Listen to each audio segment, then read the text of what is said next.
दोस्तों आज की वीडियो में देखने वाले कक्षा 12वीं अंग्रेजी का लेसन 5 जिसका नाम है इंडिगो और इंडिगो का अर्थ होता है नील। और स्टोरी की शुरुआत होती है राजकुमार शुक्ला एक मुख्य कैरेक्टर से। ये आए हुए हैं बिहार के चंपारण से। चंपारण दो जिलों में बटा हुआ है। एक का नाम है बेटिया और दूसरे का नाम है मोतिहारी। तो दो जिलों में चंपारण बटा हुआ है जो बिहार में आता है। तो वहां से आए हुए राजकुमार शुक्ला और राजकुमार शुक्ला आए थे गांधी जी के पास लखनऊ में 1916 में। लखनऊ में चल रहा था वार्षिक अधिवेशन कांग्रेस का नेशनल एनुअल कन्वेंशन वहां पे चल रहा था। तो उनसे गांधी जी आके राजकुमार शुक्ला ने काफी रिक्वेस्ट की आप चलिए चंपारण बिहार में। और वहां पे जो किसान परेशान हो रहे हैं क्योंकि अंग्रेज वहां जमींदार बन चुके हैं और वहां के किसानों को अंग्रेजों ने कहा है कि 15% भूमि पर आपको नील की खेती करनी है क्योंकि नील की बहुत ज्यादा डिमांड थी यूरोप में।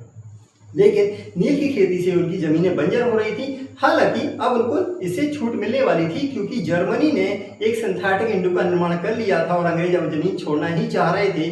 लेकिन उनको बिना बताए उन्होंने उनसे कंपेंसेशन ले लिया छोड़ने के लिए कि आप हमें मुआवजा दे दीजिए, हम आपकी जमीन छोड़ देते हैं। लेकिन बाद में मालूम चला कि नहीं भी देते मुआवजा तो भी अंग्रेज जमीनें छोड़ देते। लेकिन कुछ लोगों ने दे दिया था तो कुछ लोग उनसे विद्रोह करने लगे कि अब हमें जो हमने कंपनसेशन आपको दिया है वो हमें वापस कर दें। तो यही रिक्वेस्ट लेके राजकुमार शुक्ला गांधी जी के पास आए हुए थे। लेकिन गांधी जी ने शुरू में उन पर ध्यान नहीं दिया। तो राजकुमार शुक्ला को जहां जहां गांधी जाते वहां वहां उनको फॉलो करने लगे। वो अहमदाबाद गए तो उन्होंने अहमदाबाद में कई दिन तक फॉलो किया। तो बाद में गांधी ने कहा ठीक है मैं आ जाऊंगा आपके साथ, जब मैं कलकत्ता आऊंगा तो वहां पे आप मुझे मिलना, वहां से मैं आपके साथ चंपारण चलूंगा। तो राजकुमार शुक्ला गांधी का वेट कर रहे थे कलकत्ता में। फिर गांधी वहां पे आए तो उनको लेकर पटना गए। पटना में वो राजेंद्र प्रसाद के घर गए। डॉक्टर राजेंद्र प्रसाद जो बाद में राष्ट्रपति बने थे, लेकिन राष्ट्रपति वहां थे नहीं। एक्चुअली राजेंद्र प्रसाद वहां थे नहीं, घर में उनका नौकर था जिसने गांधी को समझा कि एक सामान्य किसान ही है और इस कारण से वहां छुआछूत के कारण उनको उनके कुएं से पानी निकालने से उनको मना कर दिया। बाद में उनको मालूम चला कि ये एक विशेष व्यक्ति हैं क्योंकि छुआछूत के कारण वहां पे पानी कुएं से निकालना थोड़ा ऐसा मना होता था।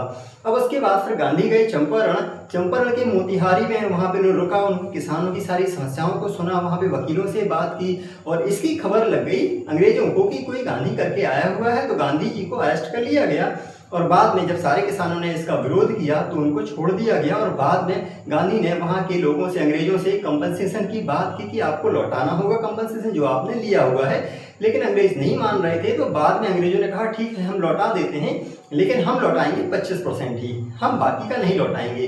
तो गांधी जी इस चीज के लिए भी मान गए क्योंकि गांधी जी ने कहा कि यही हमारी जीत है कि कम से कम अंग्रेज डर गए हमसे और कम से कम 15-25% तो हमें लौटा के दे रहे हैं। तो यही हमारे लिए जीत है और हमें संतुष्टि रखना चाहिए और शांतिपूर्ण ढंग से हमें अंग्रेजों का विरोध करते रहना चाहिए। तो इस 25% को गांधी जी जीत मानकर उनको दिलासा दिया वहां के किसानों को और जमीनें वहां छुड़ा ली उन्होंने।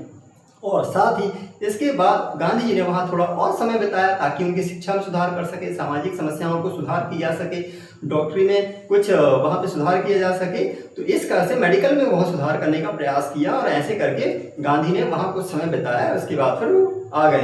तो ये स्टोरी यहाँ पे खत्म होती है। तो ये स्टोरी थी राजकुमार शुक्ला और गांधी जी के बीच में जो चंपारण से संबंधित थी। आई होप आपको ये समझ में आ गई होगी।